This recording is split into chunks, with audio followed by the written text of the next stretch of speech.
नमस्कार दोस्तों। अब अपन बात करते हैं कुछ बेसिक टर्मिनोलॉजी की, जैसे आइसो इलेक्ट्रॉनिक, आइसो ज्योमेट्रिकल और आइसो स्टेरिक, आइसो स्ट्रक्चरल के बारे में बात करते हैं। पिछले पढ़े हुए अपने हाइब्रिडाइजेशन और वेस्पर के बेसिस पे अपन इन दोनों को देखेंगे। और जो आइसो इलेक्ट्रॉनिक स्पीशीज है उनके बारे में अपन पहले से पढ़ चुके हैं, हम जानते हैं। तो इन तीनों के बारे में अपन इस वीडियो में पढ़ेंगे। तो पहला अपना जो अपनी पहली टर्म है वो है आइसो इलेक्ट्रॉनिक। जहां जहां पर आइसो आता है उसका मतलब होता है सेम या समान। आइसो इलेक्ट्रॉनिक मतलब इलेक्ट्रॉनों की संख्या समान होगी। किनके बीच में? दो अपने पास ऐसी स्पीशीज होंगी या दो ऐसे मॉलिक्यूल होंगे जिनके अंदर टोटल इलेक्ट्रॉनों की संख्या बराबर होगी, उनको अपने बोलेंगे आइसो इलेक्ट्रॉनिक, मतलब सेम इलेक्ट्रॉनों की स्पीशीज। अगर अपने इसकी डेफिनेशन की बात करें, total number of electron present in the molecule, वो मॉलिक्यूल हो सकता है न्यूट्रल या वो आयनाइज हो सकता है, आयन विल बी सेम, मतलब टोटल इलेक्ट्रॉनों की संख्या होगी वो सेम होगी। अपने को डेफिनेशन से कोई मतलब लेना देना नहीं है, अपने को लेना देना है इसके एग्जाम्पल से। कौन कौन से एग्जाम्पल होंगे जिनको अपन आइसो इलेक्ट्रॉनिक बोल सकते हैं? अगर अपन बात करें BF3 और CF3 प्लस, ये आपस में आइसो इलेक्ट्रॉनिक है। क्यों? क्योंकि अगर इनके अंदर अपन इलेक्ट्रॉनों की संख्या देखेंगे तो दोनों की संख्या बराबर होगी। अगर ब्रोन की अगर अपन बात करें तो टोटल देखने हैं, इसके अंदर अपने को वैलेंस इलेक्ट्रॉन नहीं देखने। तो अगर ब्रोन की बात करें तो ब्रोन के टोटल इलेक्ट्रॉन होते हैं 5 प्लस। अगर फ्लोरीन की बात करें तो फ्लोरीन में टोटल इलेक्ट्रॉन होते हैं 9। एक एक के अंदर होते हैं 9, तो तीन के अंदर हो गए 27। 27 5 32, 32 इलेक्ट्रॉन्स हो गए BF3 के अंदर। अगर CF3 पॉजिटिव को आइसो इलेक्ट्रॉनिक होना है BF3 के साथ में, तो इसके पास भी टोटल 32 इलेक्ट्रॉन होने चाहिए, चाहे वो एक इलेक्ट्रॉन डोनेट करके हो चाहे एक इलेक्ट्रॉन एक्सेप्ट करके हो। अगर अपन बात करें कार्बन की, तो कार्बन के पास इलेक्ट्रॉनों की टोटल संख्या होती है 6 प्लस। फ्लोरीन के पास, एक फ्लोरीन के पास में टोटल 9 इलेक्ट्रॉन होते हैं, तो तीन के पास 27। अब यहाँ पे प्लस, अगर इसके ऊपर चार्ज प्लस का है, प्लस का चार्ज होने का मतलब एक इलेक्ट्रॉन इससे चला गया, एक इलेक्ट्रॉन चला गया मतलब इलेक्ट्रॉनों की संख्या में कमी आई है। कितनी कमी आई है? वो इसके ऊपर जो चार्ज है, वो इसके ऊपर चार्ज है +1, मतलब एक इलेक्ट्रॉन बाहर चला गया, तो उसके लिए अपन यहाँ पे लिखेंगे -1, इलेक्ट्रॉनों की कमी हुई है। तो यहाँ पे अपन टोटल इलेक्ट्रॉन देख रहे थे, तो अब इलेक्ट्रॉनों की बात करें तो 6 + 27 हो गए 33, 33 - 1 32। इसके पास भी 32 इलेक्ट्रॉन और इसके पास भी 32 इलेक्ट्रॉन, मतलब दोनों आपस में आइसो इलेक्ट्रॉनिक स्पीशीज है। अब अगर अपन बात करें दूसरे एग्जाम्पल्स की, तो NH3 की बात करते हैं। नाइट्रोजन के पास अपन जानते हैं कि टोटल इलेक्ट्रॉन इसके पास 7 होते हैं, प्लस एक हाइड्रोजन के पास एक इलेक्ट्रॉन होता है और तीन हाइड्रोजन के पास तीन इलेक्ट्रॉन होते हैं, मतलब टोटल 10 इलेक्ट्रॉन हो गए। अगर अपन बात करें CH3 माइनस की, तो इसके पास ही भी 10 इलेक्ट्रॉन होने चाहिए इसके साथ आइसो इलेक्ट्रॉनिक होने के लिए। तो एक कार्बन के पास होते हैं 6 इलेक्ट्रॉन प्लस तीन के हाइड्रोजन के पास 3 इलेक्ट्रॉन। अब यहाँ पे माइनस चार्ज है, माइनस चार्ज का मतलब इस स्पीशीज ने एक इलेक्ट्रॉन एक्सेप्ट किया है, क्योंकि एक इलेक्ट्रॉन एक्सेप्ट करने के बाद में जो इलेक्ट्रॉन के ऊपर चार्ज आता है वो इस स्पीशीज के ऊपर आएगा। इलेक्ट्रॉन के ऊपर अपन जानते हैं कि माइनस चार्ज होता है, तो इस स्पीशीज के ऊपर भी एक माइनस चार्ज आएगा, मतलब एक इलेक्ट्रॉन बाहर से आया है। तो एक इलेक्ट्रॉन बाहर से आया मतलब एक इलेक्ट्रॉन और आ गया, एक इलेक्ट्रॉन ऐड हो गया, तो +1। टोटल इसके पास इलेक्ट्रॉन हो गए 6 + 3 + 1, मतलब 10 इलेक्ट्रॉन। तो इसके पास भी 10 इलेक्ट्रॉन और इसके पास भी 10 इलेक्ट्रॉन, तो ये दोनों भी आपस में आइसो इलेक्ट्रॉनिक स्पीशीज हो गई। तो अगर अपन बात करें इसके अंदर, तो सिलिकॉन अपन जानते हैं कार्बन के नीचे आता है। कार्बन के पास टोटल इलेक्ट्रॉन होते हैं 6। 6 के नीचे आता, कार्बन के नीचे आता है सिलिकॉन। सिलिकॉन आता है थर्ड पीरियड का। तो दूसरे से अगर तीसरे पीरियड में जाते हैं अपन, तो टोटल 8 इलेक्ट्रॉन जोड़ते हैं, कुछ संख्या में अपन 8 जोड़ते हैं। तो अगर कार्बन के पास 6 इलेक्ट्रॉन है तो इसके पास 14 इलेक्ट्रॉन होंगे, प्लस अगर ऑक्सीजन की बात करें तो एक ऑक्सीजन के पास पास टोटल 8 इलेक्ट्रॉन होते हैं, तो 4 इलेक्ट्रॉन के पास 32 इलेक्ट्रॉन। ठीक है, प्लस अब अपने ऊपर इसके चार्ज की बात करते हैं, तो इसके ऊपर -4 है। -4 होने का मतलब इसने 4 इलेक्ट्रॉन एक्सेप्ट किए हैं, 4 इलेक्ट्रॉन एक्सेप्ट किए हैं, क्योंकि एक इलेक्ट्रॉन के ऊपर -1 चार्ज होता है, तो 4 के ऊपर -4, तो टोटल हो गए 14 + 32 46 + 4, तो हो गए 50 इलेक्ट्रॉन। SO4 के पास 50 इलेक्ट्रॉन। अगर चारों को आइसो इलेक्ट्रॉनिक होना है तो इनके पास भी 50 इलेक्ट्रॉन होने चाहिए, चाहे चार्ज कैसा भी हो, एटम कैसे भी हो। अगर अपन फास्फोरस की बात करें तो ये आता है नाइट्रोजन के नीचे। नाइट्रोजन के पास टोटल 7 इलेक्ट्रॉन होते हैं, और थर्ड पीरियड में 7 + 8 अपन करेंगे तो ये होगा 15।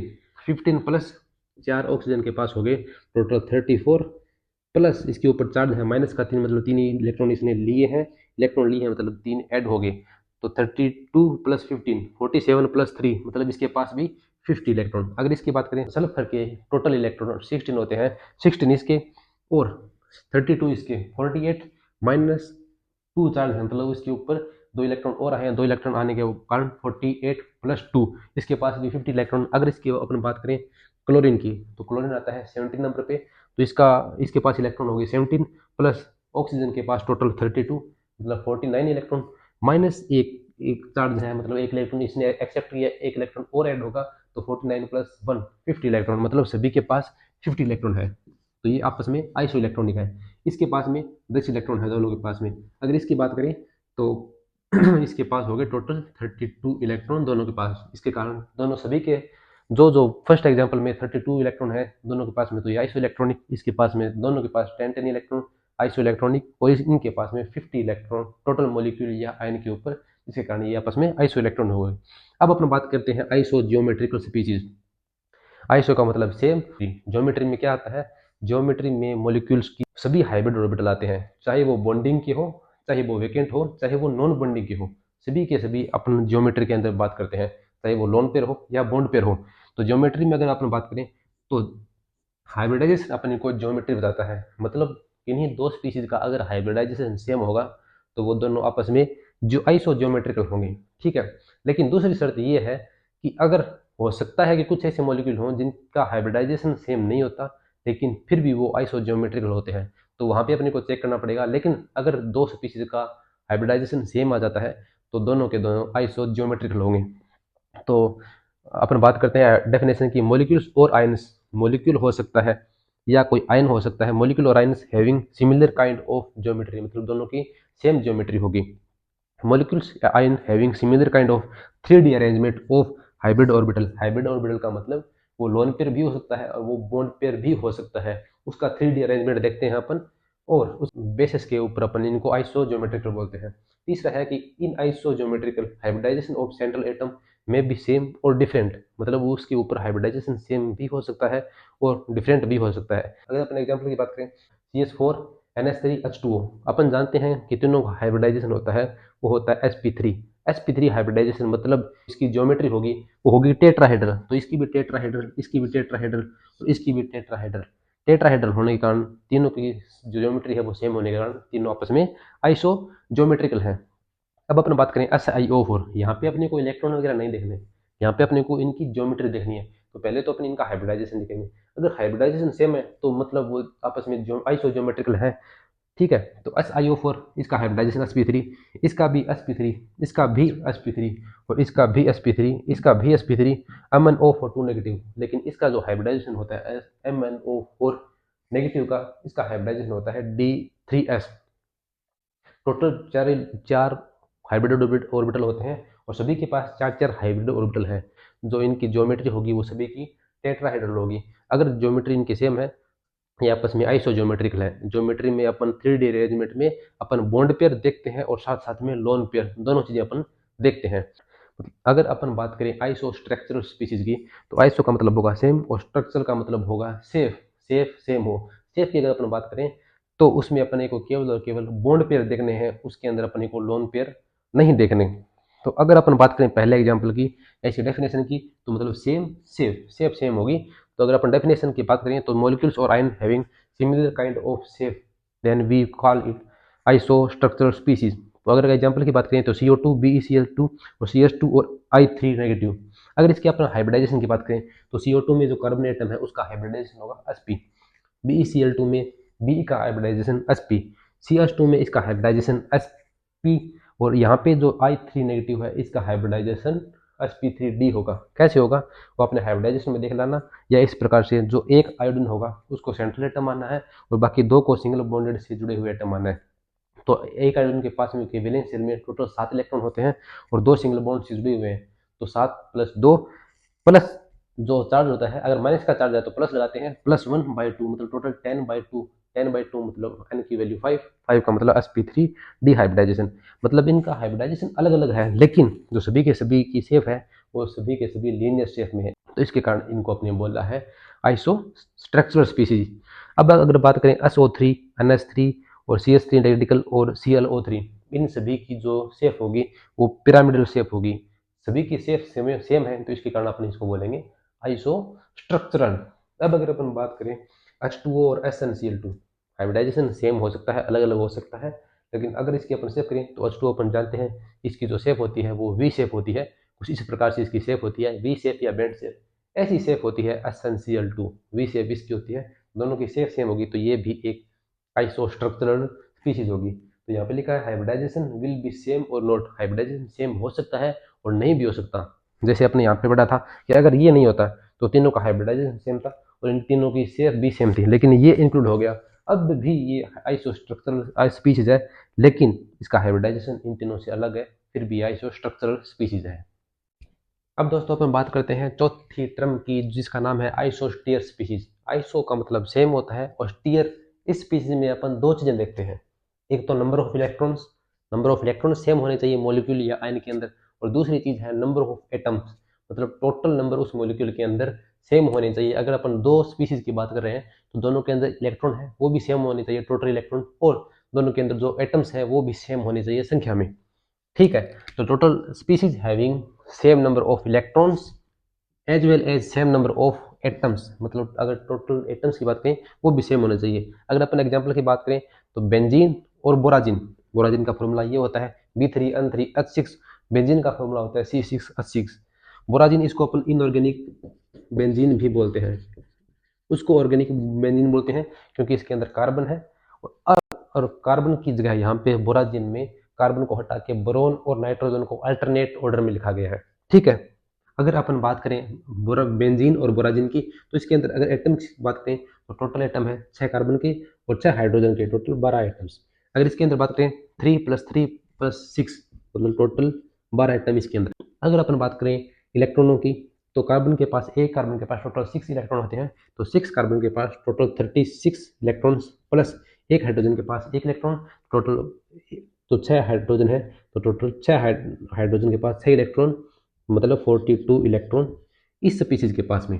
अब बोराजिन की बात करते हैं तो बोरोन के पास में होते हैं टोटल 5 इलेक्ट्रॉन, तो 3 बोरोन के पास हो गए टोटल 15 इलेक्ट्रॉन, प्लस एक नाइट्रोजन के पास होते हैं 7 इलेक्ट्रॉन, और 3 इलेक्ट्रॉन के पास 21 इलेक्ट्रॉन, प्लस एक हाइड्रोजन के पास एक, 6 हाइड्रोजन के पास 6।